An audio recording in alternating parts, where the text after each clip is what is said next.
और आप देखना शुरू कर चुके हैं देश की रक्षा और सेना के हथियारों के बारे में सटीक जानकारी देने वाला शो युद्ध 3.0। यह रक्षा का सबसे सच्चा शो है जिसमें हम आपके लिए भारत की तीनों सेनाओं से जुड़ी पूरे हफ्ते की सबसे शानदार खबरें लेकर आते हैं। और इस हफ्ते की सबसे बड़ी खबर भारतीय वायुसेना से जुड़ी हुई है।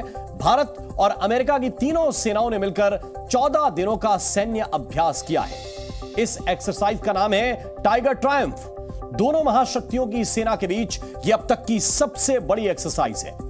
इससे पहले आज तक इतने बड़े पैमाने पर भारत और अमेरिका ने कभी भी एक दूसरे के साथ युद्ध अभ्यास इस पैमाने पर नहीं किया। इस ताकत के साथ यह युद्धाभ्यास इससे पहले कभी नहीं हुआ।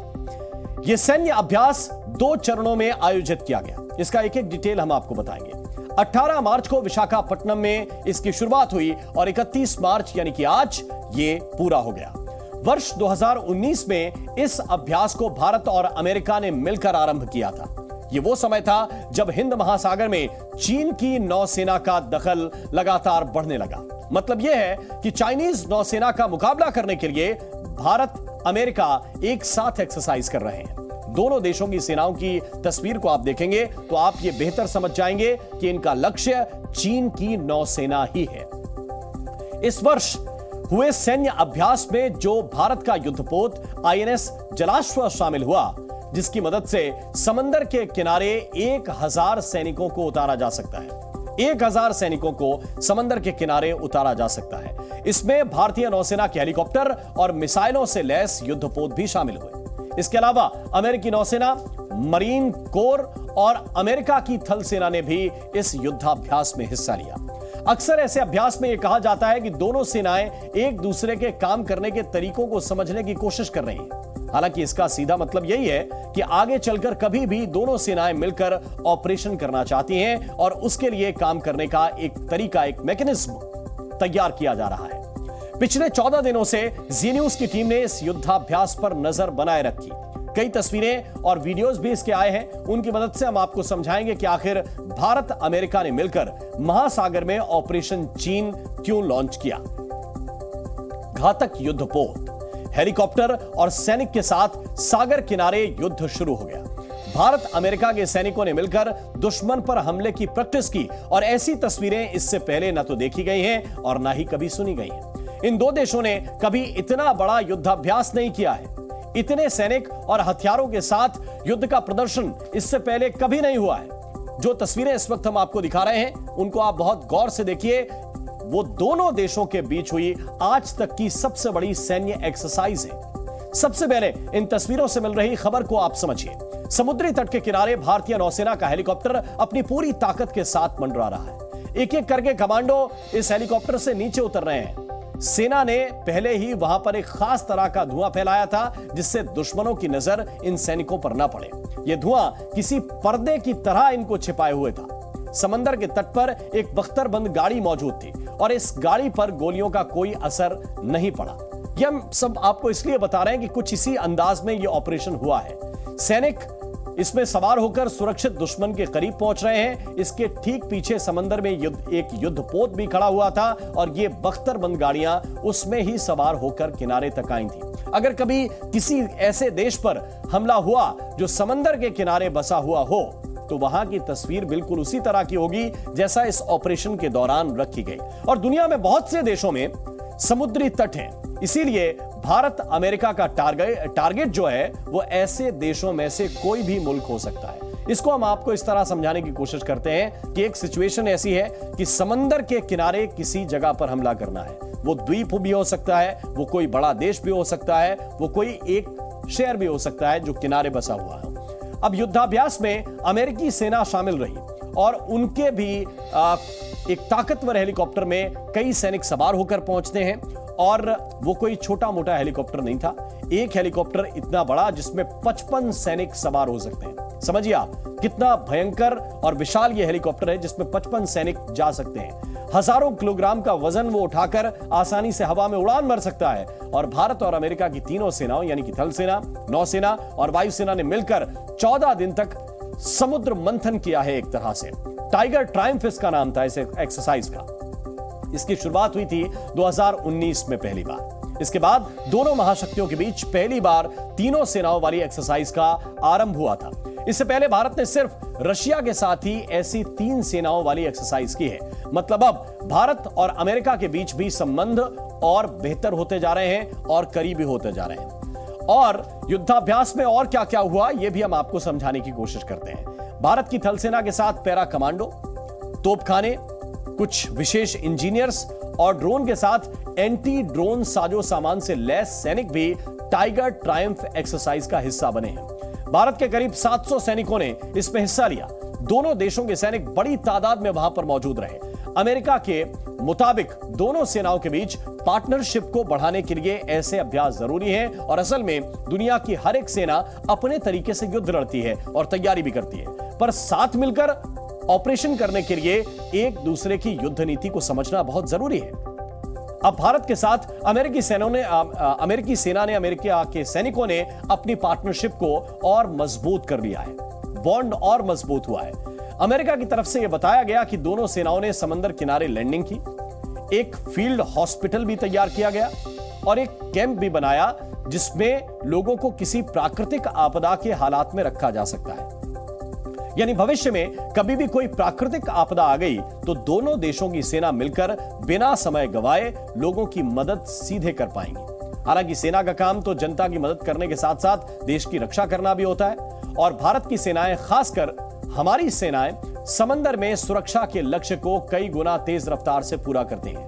और टाइगर ट्रायम्फ की तस्वीरें हम आपको इसलिए दिखा रहे हैं क्योंकि ये दूसरे चरण की तस्वीरें हैं। ये युद्धाभ्यास भारत के पूर्वी तट विशाखापट्टनम पर आयोजित किया गया। हम सीधे आपको लिए चल रहे हैं। हमारे सहयोगी विशाल पांडे इस वक्त हमारे साथ जुड़े हुए हैं उनकी तरफ। विशाल, ये कोई भी सेना नहीं बताती है कि किस युद्धाभ्यास का उनका मकसद क्या है, किस मकसद के साथ वो ये एक्सरसाइज मिलकर कर रहे हैं, क्योंकि दोनों सेनाएं अपने आप में दक्ष हैं। अमेरिका की नौसेना, जिसके बारे में कोई सानी नहीं है उनका, और भारत की नौसेना भी बहुत मजबूत है। पिछले दिनों जो ऑपरेशन हमने समंदर के अंदर किए हैं, कई देशों को यह मैसेज गया है कि अब हमारा लक्ष्य क्या है और हमारी ताकत क्या है। जरा यह बताइए कि जब ये दोनों सेनाएं साथ आ रही हैं और पिछले कई वर्षों से युद्धाभ्यास चल रहा है, इसके पीछे हिडन चीजें क्या हैं जो दर्शकों को इस वक्त समझनी चाहिए? देखिए राम, भारत और अमेरिका दो ऐसे देश हैं जिनकी जो पार्टनरशिप है वो बहुत ज़्यादा मजबूत है और खासतौर पर सुरक्षा के सहयोग में। अगर हम देखें तो जो हाल फिलहाल में दोनों देशों की तरफ से दौरे हुए, हाई लेवल की विजिट हुई, चाहे प्रधानमंत्री मोदी अमेरिका गए हों या जो बाइडेन भारत आए हों, उन सब के दौरान जो सुरक्षा सहयोग को लेकर बातचीत होती है, ये तमाम युद्धाभ्यास उसी का एक नतीजा कहा जा सकता है। भारत और अमेरिका दोनों की जो तीनों सेना है वो साथ एक दूसरे के तरीके को यहां पर समझ रही हैं कि अगर कभी कोई ऐसी चीज आती है कि दोनों सेना को एक साथ मिलकर किसी मोर्चे पर काम करना हो, कोई मोर्चा लेना हो, तो कैसे एक दूसरे को समझा जाए, एक दूसरे के जो हथियार हैं उनकी जानकारी हो, और इसके अलावा किसी भी प्राकृतिक आपदा की स्थिति में भी अगर दोनों सेना को संयुक्त तौर पर कोई ऑपरेशन चलाना हो तो उसमें भी कैसे साथ मिलकर काम किया जा सकता है, यह भी एक इसका एजेंडा होता है। लेकिन अगर आप देखिए भारत और अमेरिका के बीच जब यह युद्धाभ्यास हुआ है आंध्र प्रदेश में, तो चाइना इससे सबसे ज्यादा परेशान हो रहा होगा, क्योंकि चीन और अमेरिका के बीच में जो दूरियां हैं वो सभी को पता है। चीन और भारत के बीच में भी लगातार जो बाउंड्री विवाद है वो देखा जा सकता है। तो ऐसी स्थिति में भारत और अमेरिका जो एक दूसरे के बहुत अच्छे दोस्त कहलाते हैं, बहुत अच्छी बॉन्डिंग है दोनों देशों के बीच में, लीडर्स के स्तर पर भी और दोनों देशों के नागरिकों के बीच में भी। तो ऐसी स्थिति में जब भारत और अमेरिका की सेना युद्धाभ्यास कर रही हैं तो इससे चाइना जरूर परेशान हो रहा होगा, उसकी चिंताएं जरूर बढ़ रही होंगी, क्योंकि अमेरिका को यह अच्छी तरह से पता है कि भारत ही एकमात्र एशिया में ऐसा देश है, अगर कोई चुनौती इस क्षेत्र में चाइना से अमेरिका को मिलती है तो भारत ही उसकी मदद कर सकता है, क्योंकि भारत के पास ही ऐसा सामर्थ्य है। भारत की जो तीनों सेना है वो बहुत ताकतवर सेना है और इसका अंदाजा अमेरिका को अच्छी तरह से है। और इसीलिए अब भारत और अमेरिका के बीच में बीते 5 सालों में जो युद्धाभ्यास हुए हैं उनमें अगर हम देखें तो इस बार का युद्धाभ्यास काफी खास है। 14 दिनों तक ये पूरी एक्सरसाइज चली है आंध्र प्रदेश में और उसकी कुछ तस्वीरें भी जी न्यूज ने यहां पर दिखाई हैं। तो ये कहा जा सकता है राम कि इस एक्सरसाइज के जरिए चाइना जरूर परेशान हो रहा होगा और भारत और अमेरिका की जो दोस्ती है, जो बॉन्डिंग है, खासतौर पर सुरक्षा सहयोग के क्षेत्र में, वो और ज्यादा मजबूत होती हुई दिखाई दे रही है। बिल्कुल, यकीनी तौर पर और ज्यादा मजबूत होती दिखाई दे रही है। और चीन जो है वो लाल आंखें करके कई बार भारत को दिखाने की कोशिश भी करता है, अपने जासूसी जहाज के जरिए भारत की जासूसी करने की कोशिश भी करता है। लेकिन उसको अब यह समझना होगा कि अगर दो बड़ी शक्तियां एक साथ उसका इंतजार कर रहे हैं यहां पर खड़े होकर, तो थोड़ा सा सब्र भी करना चाहिए और थोड़ा सा हमसे उसको डरना भी चाहिए। वैसे हम इस ऑपरेशन के बारे में कुछ और डिटेल्स दर्शकों के साथ साझा करना चाहते हैं। इसके 2 चरण थे जो ये युद्धाभ्यास हुआ है, जिसका नाम था टाइगर ट्रायम्फ। इसका पहला चरण था 18 से 25 मार्च तक विशाखापट्टनम में हुआ, जिसमें अभ्यास की पूरी तैयारी की गई। दोनों देशों की सेनाओं के एक्सपर्ट्स ने मिलकर ऑपरेशन की सटीक प्लानिंग की और इसमें दोनों देशों के सैनिकों को एक दूसरे को जानने और समझने का मौका मिला। इसके बाद क्या हुआ? इसके बाद शुरू हुआ दूसरा फेज, दूसरा चरण। यह 26 से 31 मार्च तक चला, जिसमें दोनों देशों के सैनिकों ने मिलकर एक संयुक्त कमांड और कंट्रोल सेंटर के साथ रिलीफ सेंटर के साथ साथ मेडिकल कैंप भी तैयार किया। यानी कि राहत देने के लिए आपदा की स्थिति में कैसे मेडिकल कैंप लगाया जा सकता है, कैसे रिलीफ कैंप लगाया जा सकता है, यह भी दूसरे फेज के अंदर किया गया। तो समुद्री अभ्यास में अमेरिकी हेलीकॉप्टरों के साथ साथ युद्धपोत, विध्वंसक जहाज, मिसाइलों से लैस युद्धपोत और समंदर में निगरानी करने वाले विमान के साथ अमेरिका की मरीन कोर के सैनिक भी शामिल हुए। और अमेरिका की जो मरीन कोर है वो एक इस तरह की सेना है जिसे समंदर किनारे ऑपरेशन करने में बहुत ही एक्सपर्ट माना जाता है। यानी यहां भारतीय सेनाओं को मरीन कोर के साथ ऑपरेशन का फायदा भी मिल सकता है। अमेरिका के अलावा भारत की एयरफोर्स ने अपने 2 हेलीकॉप्टरों के साथ एक रैपिड एक्शन मेडिकल टीम को तैनात किया। भारतीय नौसेना ने समंदर के किनारे तक पहुंचने वाले जहाज, मिसाइलों से हमला करने की क्षमता रखने वाले युद्धपोत और लंबी दूरी तक दुश्मनों पर नजर रखने वाले एयरक्राफ्ट्स को भी इसमें शामिल किया था। इस युद्धाभ्यास में दोनों देशों की सेनाओं को अपने हथियारों के साथ युद्ध लड़ने के तरीके का प्रदर्शन करने का मौका भी मिला। जैसे जैसे वक्त बीत रहा है, भारत अमेरिका के सैनिक एक दूसरे को बहुत अच्छी तरह से समझने के लिए पहले से ज्यादा वक्त बिता रहे हैं। और इसका सबसे बड़ा उदाहरण है ये एक्सरसाइज। 2019 में इसका पहला फेज था, पहला युद्धाभ्यास हुआ था और ये जो था ये सिर्फ 9 दिनों का युद्धाभ्यास था। जबकि 2024 में जो युद्धाभ्यास हुआ है, अभी जो युद्धाभ्यास खत्म हुआ है, उसमें 14 दिनों तक द्विपक्षीय एक्सरसाइज हुई है। तो इन 5 सालों में दोनों देशों के बीच 4 बार युद्धाभ्यास किया गया है। दोनों देश 4 बार युद्धाभ्यास कर चुके हैं बीते 5 साल में। और इन युद्धाभ्यास के दिनों को आप देखेंगे, पहले ये 9 दिन का युद्धाभ्यास था, अब ये 14 दिन का युद्धाभ्यास था, जिसमें एक विशेष जो समय था वो विशेष समय दिया गया रिलीफ के लिए, मेडिकल कैंप लगाने के लिए। इस बार भारत की तीनों सेनाओं में से स्पेशल फोर्सेस इसमें शामिल हुई, यानी सेना के पैरा कमांडो शामिल हुए, नौसेना के मार्कोस कमांडो शामिल हुए और वायुसेना के गरुड़ कमांडो भी इस एक्सरसाइज में अपनी ताकत का प्रदर्शन करते हुए नजर आए। उन्होंने अमेरिका की स्पेशल कमांडोज के साथ मिलकर विशाखापत्तनम और काकीनाडा में खाड़ी और समुद्री अभ्यास में हिस्सा लिया। आज ये युद्धाभ्यास हुआ है, लेकिन आगे चलकर भारत अमेरिका के दुश्मनों पर इस संयुक्त सेना का वार भी आगे हो सकता है। और शायद आप ये सोच रहे होंगे कि आखिर भारत और अमेरिका की सेनाओं को मिलकर युद्धाभ्यास करने की आवश्यकता क्या है? ऐसा कौन सा संकट सामने आ गया है जिससे बचने की तैयारी ये दोनों देश कर रहे हैं? तो इसका जवाब सैन्य नीति के इस वाक्य में छिपा हुआ है, जिसमें यह स्पष्ट कहा जाता है कि जो सेनाएं शांति काल में ज्यादा पसीना बहाती हैं, यानी कि बहुत मेहनत करती हैं, उन्हें युद्ध काल में बहुत कम खून बहाना पड़ता है। और इसका मतलब यह है कि भारत अमेरिका मिलकर भविष्य की तैयारी कर रहे हैं। अगर कभी कोई ऐसा संकट आ गया जिसमें इन दोनों देशों की सेनाओं को मिलकर काम करना पड़ा, तो वो उसके लिए तैयार हो जाए। और अब हम बढ़ते हैं थोड़ा सा आगे। समंदर में भारत अमेरिका की तैयारी की खबर के बाद अब भारतीय सेना के सौजन्य से भी एक बहुत ही अच्छी तस्वीर आई है। भारतीय सेना ने दुश्मन ड्रोन का मुकाबला करने की तकनीक का प्रदर्शन किया है और यह एक एयर डिफेंस सिस्टम है जो 1 मिनट में 2000 गोलियां फायर कर सकता है। 1 मिनट में 2000, सिर्फ आप सोचकर ही डर जाएंगे। इन तस्वीरों में भारतीय सेना के वो हथियार हैं जो दुश्मन की ड्रोन सेना का मुकाबला कर सकते हैं और उसको हवा में ही नष्ट भी कर सकते हैं। यह भारतीय सेना का ड्रोन शिकारी है और आप इस समय उसी की तस्वीरें देख रहे हैं, जिसके एक बार से ड्रोन का पूरा झुंड तबाह हो सकता है। यह 1 सेकंड में 33 गोलियां फायर कर सकता है। 1 सेकंड के अंदर 33 गोलियां आसमान में होंगी और इसकी रेंज में आने वाले ड्रोन, हेलीकॉप्टर, क्रूज मिसाइल और यहां तक कि फाइटर जेट भी इसकी रेंज में आने से बच नहीं सकते। इसका नाम है शिल्का, self propelled radar guided anti aircraft weapon system. हालांकि रूस में बने सिस्टम का एक और नाम है ज्यूस। यह नाम एक यूनानी देवता का है जो बिजली गिराने की ताकत रखते हैं और दुश्मन पर बिजली गिराने की ताकत यह हथियार भी रखता है। भारतीय सेना की वेस्टर्न कमांड ने अपने इस हथियार से राजस्थान के रेगिस्तान में आसमानी ड्रोन को मार गिराने की क्षमता का प्रदर्शन किया है। इस अभ्यास के दौरान ड्रोन के एक झुंड को आसमान में उड़ा दिया गया और फिर इस हथियार ने उनको आसमान में ही मार गिराया।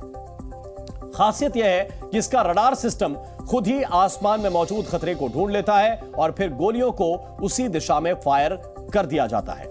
इस हथियार में 4 नलियों वाली ऑटोमेटिक बंदूक होती है जो लगातार फायरिंग कर सकती है। इसकी गोलियां 23 मिलीमीटर की होती हैं जो आम गोलियों के मुकाबले कई गुना ज्यादा ताकतवर हैं। इसकी मदद से 1 मिनट में 2000 गोलियां फायर की जा सकती हैं। 1 मिनट के अंदर 2000 गोलियां, यानी इस रफ्तार पर यह हर सेकंड कम से कम 33 गोलियां दागता है। इस वेपन सिस्टम को भारत में सोवियत संघ से लाया गया था, लेकिन बाद में इसे भारत इलेक्ट्रॉनिक्स लिमिटेड ने इजराइल की मदद से अपग्रेड भी किया है। अब इस हथियार में नया रडार, कंप्यूटर और फायर कंट्रोल सिस्टम भी लगा दिया गया है, जिसकी मदद से इसकी ताकत और ज्यादा बढ़ गई है। शिल्का एंटी एयरक्राफ्ट वेपन सिस्टम को चलाने के लिए 4 लोगों के चालक दल की आवश्यकता होती है। इसमें एक कमांडर, एक ड्राइवर के साथ एक गनर और रडार ऑपरेटर भी होता है। इसमें लगा रडार करीब 15 किलोमीटर की दूरी से अपने टारगेट को पहचान सकता है और 2.5 किलोमीटर की दूरी पर हवा में मौजूद किसी भी लक्ष्य को गिरा सकता है। और बड़ी बात यह है कि यह राजस्थान के रेगिस्तान से लेकर लद्दाख की पहाड़ियों पर भी काम कर सकता है। इसका मतलब यह है कि बहुत ज्यादा सर्दी हो, बहुत ज्यादा गर्मी हो, दोनों मौसम में यह वेपन काम कर सकता है और अचूक हथियार के तौर पर इसे इस्तेमाल किया जा सकता है। अब बढ़ते हैं आगे। इजराइल के प्रधानमंत्री बेंजामिन नेतन्याहू के खिलाफ उन्हीं के देश के लोग सड़कों पर उतर आए। तेल अवीव में इन दिनों नेतन्याहू सरकार के विरोध में प्रदर्शन चल रहे हैं। हाथ में मशाल लेकर उतरी ये भीड़ नेतन्याहू सरकार को गिराने की चाहत रखती है। इन लोगों का आरोप है कि बेंजामिन नेतन्याहू अपने निजी स्वार्थ के लिए जंग को भड़का रहे हैं और इसके लिए उन्होंने हमास के कब्जे में 130 से ज्यादा बंधकों को उनके हाल पर छोड़ रखा है। बीते कई दिनों से जारी प्रदर्शनों के बीच कल पुलिस और भीड़ के बीच गहमा गहमी देखने को मिली। भीड़ ने सड़क पर आगजनी की तो उन्हें कंट्रोल करने के लिए पुलिस भी डटी थी। हालात इतने बिगड़ गए कि कई जगहों पर धक्का मुक्की भी हुई। जब ये लोग नहीं माने तब पुलिस ने इन्हें खदेड़ने के लिए बल का प्रयोग किया। सड़क पर आए प्रदर्शनकारियों को हटाने के लिए वाटर कैनन का भी इस्तेमाल हुआ। ये वो लोग हैं जिनके परिवार के सदस्य इस वक्त हमास के आतंकियों के कब्जे में हैं। इनका आरोप है कि उन्हें छुड़ाने के लिए बेंजामिन नेतन्याहू सरकार कोई ठोस कदम नहीं उठा रही। इनका कहना है कि इन्हें कोई सैन्य सफलता नहीं, बस अपने घर वालों की रिहाई चाहिए। इजराइल में हो रहे प्रदर्शनों के ठीक बीच आईडीएफ गाजा में हमास के ठिकानों को धुआं कर रहा है। इस बीच सीज फायर के लिए इजराइल और हमास के बीच बातचीत भी दोबारा शुरू हो रही है। तो अपने देश में नेतन्याहू के खिलाफ ये प्रदर्शन दरअसल इसलिए है क्योंकि अभी भी बंधकों की रिहाई नहीं हो पाई है। बार बार ये दावा किया गया कि हमास के ऊपर हमले किए जाएंगे, गाजा को तबाह किया जाएगा, सुरंगें तोड़ी जाएंगी, सुरंगों के अंदर घुसकर आईडीएफ जाएगी और दुश्मनों को मार गिराएगी, आतंकवादियों को मार गिराएगी। लेकिन ये तकनीक अब तक कारगर साबित नहीं हुई है। आतंकी मारे गए हैं, हमास पर हमला भी हुआ है, गाजा में तबाही भी हुई है, लेकिन जो मुख्य लक्ष्य है यानी कि बंधकों की रिहाई वो अभी पूरी नहीं हो पाई है और इसीलिए जो बंधकों के परिजन हैं वो नाराज हैं और उनके साथ इजराइल के लोग भी नेतन्याहू से सवाल पूछ रहे हैं। युद्ध में अभी के लिए बस इतना ही।